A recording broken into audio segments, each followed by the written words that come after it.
Hello guys, कैसे हैं आप लोग। आशा अच्छे होंगे। आप लोगों की पढ़ाई अच्छी चल रही होगी। और अब एक दिन बाद आप लोगों का वीडियो का पेपर है। आप सब लोगों का एक बार फिर आपके ऑनलाइन प्लेटफॉर्म प्रयाग एकेडमी में बहुत बहुत स्वागत है। तो उसी पेपर से संबंधित आज हम हिंदी की एक टेस्ट श्रृंखला करते हैं, जिसमें कि लगभग 25 प्रश्न हैं। तो चलिए शुरुआत करते हैं। और उसके पहले एक रिक्वेस्ट है कि अभी तक आप लोगों ने चैनल को सब्सक्राइब नहीं किया है तो प्लीज़ सब्सक्राइब कर लीजिए। तो पहला प्रश्न है, इनमें से कौन सा एक अव्यय का भेद नहीं है। क्रिया विशेषण, संबंध बोधक या परिमाण बोधक या विस्मयादि बोधक। तो अव्यय का बोध जो यानी कि भेद है, क्रिया विशेषण भी अव्यय है, संबंध बोधक भी है, विस्मयादि बोधक भी है, और जो है आपका समुच्चय बोधक भी है। लेकिन परिमाण बोधक ये किसी प्रकार का कोई अव्यय नहीं है। परिमाण बोधक ये जो हमारा विशेषण है उसका एक प्रकार है। खून सफ़ेद होना, मुहावरे का अर्थ क्या है। अधिक डर जाना, निर्दयी होना, रफू चक्कर हो जाना, खून में पीला रंग मिलना। तो खून सफ़ेद होना का मतलब क्या होता है, अधिक डर जाना, ये होगा इसका। रचना की दृष्टि से शब्द कितने प्रकार के होते हैं। तो रचना की दृष्टि से शब्द कितने प्रकार के होते हैं, 3 प्रकार के होते हैं। कौन सा, रूढ़, यौगिक और योग रूढ़। योग रूढ़, ठीक है, 3 प्रकार के होते हैं। आहट, आवट, आस आदि प्रत्यय शब्द आते हैं, ठीक है, किसमें, कर्तृवाच्य, कर्मवाच्य में या भाववाच्य में। ठीक है, देखिए ये सब किस में लगते हैं, क्रिया के साथ लगते हैं। और जो क्रिया के साथ लगेंगे तो कहाँ पर आएगा, भाववाच्य। घबराहट, लिखावट, ठीक है, आदि। सुमेलित नहीं है, इनमें कौन सा सुमेलित नहीं है। पूर्णिमा का अमावस्या यानी विलोम शब्द है। प्रलय का सृष्टि, क्रय का विक्रय और वक्र का ऊर्ध्व।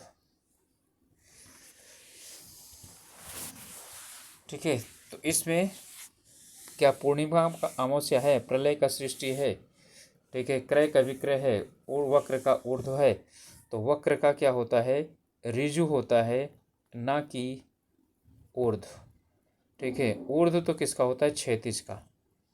ठीक है, बाकी सब सही है।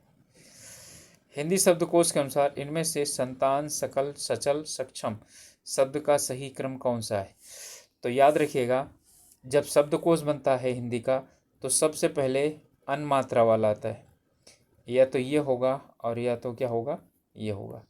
इसके बाद आहा वाला आता है, क्लियर। इसके बाद छोटा आ से शुरुआत होता है, आ, फिर बड़ा आ, फिर कहाँ तक, औ तक। ठीक है, तो यानी क्या चीज़ है, यदि कन है ना तो ये पहले आएगा, कहा है इसके बाद आएगा, का इसके बाद आएगा, और सबसे अंत में कौन आएगा, कौ आएगा। ठीक है, और फिर इन सब के बाद क्या आएगा, आधा का आएगा, ठीक, फिर का आएगा।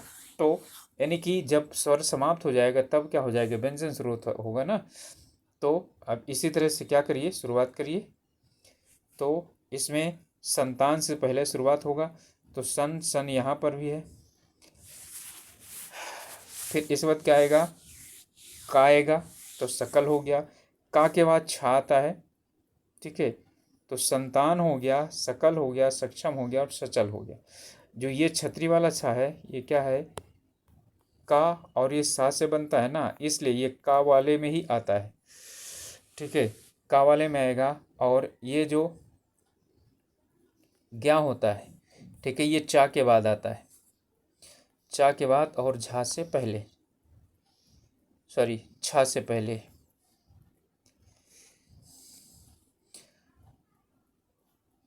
जो हमारा क्या है, ये है एक का से पहले यानी का से बाद, खा से पहले, और ज्ञा जो है वो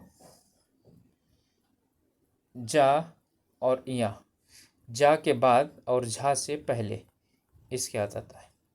ठीक है, और जो त्रा है वो ता से पहले, ता के बाद और रा से, यानी कि ता और फिर इसके बाद था है, यानी कि ता और त्रा और फिर क्या आएगा, था आएगा। तो इस तरह से यानी कि ये हमारा क्या है, बनता है। तो इसमें संतान सकल, सक्षम और सचल हो जाएगा। अगला प्रश्न है, दो प्राणियों अथवा वस्तुओं के बीच तुलना करने पर क्रिया का किस, यानी कि किस रूप में रहती है। तो क्रिया नहीं बल्कि यहाँ पर क्या होना चाहिए, यहाँ पर होना चाहिए विशेषण। ठीक है, तो विशेषण किस में रहती है, उत्तरावस्था में रहती है। मूलावस्था में कोई तुलना नहीं, उत्तरावस्था में दो के मध्य, अधिक के मध्य तुलना होती है उत्तरावस्था। इनमें पुल्लिंग शब्द कौन सा होगा, तो पुल्लिंग शब्द आप जानते हैं कौन सा होगा, कैमरा होगा। पायल स्त्री है, प्लेट स्त्री है, तलवार स्त्रीलिंग है। पथ के साथी के रचनाकार कौन है, तो पथ के साथी के रचनाकार कौन है, महादेवी वर्मा। ये इनका संस्मरण है। किस पत्र के में विषय अवश्य लिखा जाता है। ठीक है, तो किस पत्र में विषय अवश्य लिखा जाता है, तो जो सरकारी पत्र है इसमें विषय अवश्य लिखा जाता है। विज्ञप्ति में विषय लिखा ही नहीं जाता, परिपत्र में आवश्यकता होने पर लिखा जाता है। प्राप्तांक में समास कौन सा है, अव्ययी भाव, द्विगु, द्वंद्व और तत्पुरुष। तो क्या हो जाएगा, प्राप्त होने वाला अंक, तो इसमें हो जाएगा तत्पुरुष। निम्नलिखित में से विलोम शब्द गलत युग्म का चयन कीजिए। सुराज का दुराज, सुशील का दुशील, स्वर्ण का रजत और लुप्त का प्रकट। ठीक है, सुराज का दुराज, ठीक है, इसके बाद सुशील का दुशील, स्वर्ण का लौह होता है, ठीक है, ना कि रजत। ठीक, सोना और चांदी ये दोनों विलोम शब्द नहीं है। ठीक है, सोने का जितना दाम बहुत ज़्यादा होता है तो लोहे का दाम कम होता है। मोहन ने गाड़ी चलाई, वाच्य में प्रयोग बताइए, यानी कि ये किस में, ये किस प्रकार का वाच्य है। मोहन ने गाड़ी चलाई, अब देखिए यहाँ पर क्या है, गाड़ी आई ना, तो गाड़ी क्या है, गाड़ी स्त्रीलिंग है, तो यहाँ पर क्या है, कर्मणी प्रयोग है। कर्म गाड़ी है, मोहन ने गाड़ी चलाया ये होता तो कर्तृ होता, और मोहन से गाड़ी चलाई नहीं जाती तो ये क्या हो जाता, भाव्य होता। तो ये क्या होता, ठीक है, कर्मणे, यानी कर्म जो है यहाँ पर कर्मवाच्य है। उखली का तत्सम शब्द बताइए, तो उखली का जो शब्द है, ठीक है, वो होता है उलूक्षण। शुद्ध वर्तनी वाले शब्द का चयन कीजिए, इसमें शुद्ध कौन सा है, वृष्टि, केंद्रीयकरण, अंत्येष्टि या प्रक्षेपास्त्र। देखिए, प्रक्षेपास्त्र भी सही है, अंत्येष्टि भी सही है, ठीक है, वृष्टि भी सही है। यहाँ पर होना चाहिए अशुद्ध वर्तनी, केंद्रीकरण होगा, अशुद्ध वर्तनी। केंद्रीकरण नहीं होता, ये केंद्रीकरण होता है। ठीक है, तो ये केंद्रीकरण ना होकर केंद्रीकरण होता है, तो इसमें अशुद्ध होना चाहिए था। प्रश्न थोड़ा सा ये गड़बड़ हो गया था। वाक्य के शुद्ध रूप का चयन करिए, नहीं इसमें कौन सा वाक्य का सही रूप कौन सा है। तो फल बच्चे को काट कर खिलाओ, ये बिल्कुल गलत है। ठीक है, बच्चे को काट कर फल खिलाओ, यही सही है। बच्चे को फल काट कर खिलाओ, सॉरी, ये सही, ये जो है हमारा थोड़ा सा जो है जल्दबाजी हो गई।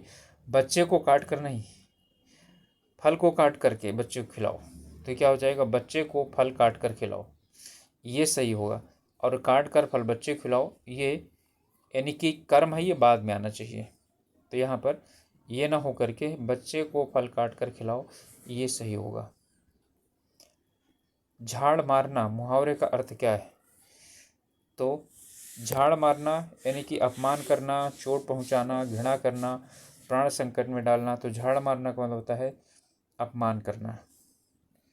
स्त्रीत्व सब में कौन सी संज्ञा होगी, स्त्रीत्व, जातिवाचक, व्यक्तिवाचक, द्रव्यवाचक या भाववाचक। तो ये स्त्रीत्व भाववाचक संज्ञा है जो स्त्री से बना हुआ है। देशभक्ति में कौन सा समास होगा? तो देश के लिए भक्ति अर्थात कौन सा? तत्पुरुष। कर्ता ने कर्म को कर्ण से, ठीक है, संप्रदान के लिए, तो ये संप्रदान तत्पुरुष होगा। जहाँ उपमेय में अनेक उपमानों की शंका होती है वहाँ कौन सा अलंकार होता है? तो आप जानते हैं जहाँ शंका होती है वहाँ क्या होती है? अच्छा, शंका होती है तो वहाँ पर हमारा होता है संदेह, ठीक है। भ्रांतिमान तब होता है जहाँ उपमेय में यानी दूसरे उपमान को मान लिया जाता है, भ्रांति बस वहाँ पर होता है। तो यहाँ पर क्या हो जाएगा? हमारा हो जाएगा संदेह अलंकार। हरियाली क्या है? तो हरियाली आप जानते हैं, हरियाली भी क्या आपका भाववाचक संज्ञा है। कितने भारतीय राज्यों की राजभाषा हिंदी है? तो कितने यानी कि 10 राज्यों की भाषा हिंदी है राजभाषा। तिथि का विलोम क्या होगा? अतिथि का विलोम क्या होता है? आतिथेयी या आतिथेय। अतिथि का मतलब जो किसी के यहाँ मेहमान बन कर आया हो, और जिसके यहाँ मेहमान बन कर आया जाता है उसे आतिथेय कहा जाता है या आतिथेयी कहा जाता है। और किसी का यानी सम्मान करना, अतिथि को अपने यहाँ बुलाना, तो आतिथ्य कहा जाता है उसे। सबसे प्रथम गिना जाने वाला, तो सबसे प्रथम गिना जाने वाला होता है ये अग्रगण्य, ठीक है। वो क्या होता है? अग्रगण्य होता है, सबसे पहले गिना जाने वाला। अमित का विलोम शब्द क्या है? ठीक है, तो अमित का विलोम शब्द क्या है? अमित, सुमित, कुमित, परिमित और जो है दुमित, दुर्मित। तो इसका हो जाएगा अमित का सुमित। हिंदी भाषा में कुल कितनी वर्ण लिपियां हैं? ठीक है, यानी कि कितने लिखे जाते हैं वर्ण, तो कितनी वर्ण लिपियां हैं? तो कितने वर्ण लिपियां हैं? ये हैं 52, यानी कि जो लिखे जाते हैं वही है वर्ण लिपि। दैनिक क्रियाकलाप के लिए लिखा जाने वाला टिप्पण क्या कहलाता है? तो दैनिक क्रियाकलाप के लिए दैनिक टिप्पण, कार्यालय टिप्पण, नेमी टिप्पण या कोई टिप्पण नहीं, तो उसे क्या कहा जाता है? नेमी टिप्पण कहा जाता है, दैनिक क्रियाकलाप के लिए लिखा जाने वाला टिप्पण। तो गाइस ये थे कुछ प्रश्न, और अब आप लोगों को, सभी लोगों को परीक्षा के अच्छी होने की शुभकामनाएं, और ईश्वर करे आप लोगों को परीक्षाएं अच्छी हों और आप लोग सफल हों। मिलेंगे अगले वीडियो में, तब तक के लिए एक रिक्वेस्ट है कि आप लोगों ने अभी तक चैनल सब्सक्राइब नहीं किया तो प्लीज़ सब्सक्राइब कीजिए, और अपने स्वास्थ्य का ध्यान रखिए। अब ज़्यादा पढ़ने की ज़रूरत नहीं है, रिवीजन कीजिए और अच्छे मन से क्या करिए, पेपर देने जाइए और पेपर अच्छा होगा। और जैसा कई बार मैं बता चुका हूँ कि पेपर आपको इस प्रकार से देना है, तो उसी प्रकार से पेपर दीजिए और आपका पेपर अच्छा ज़रूर होगा। ओके, तो मिलेंगे अगले वीडियो में, तब तक के लिए ऑल द बेस्ट।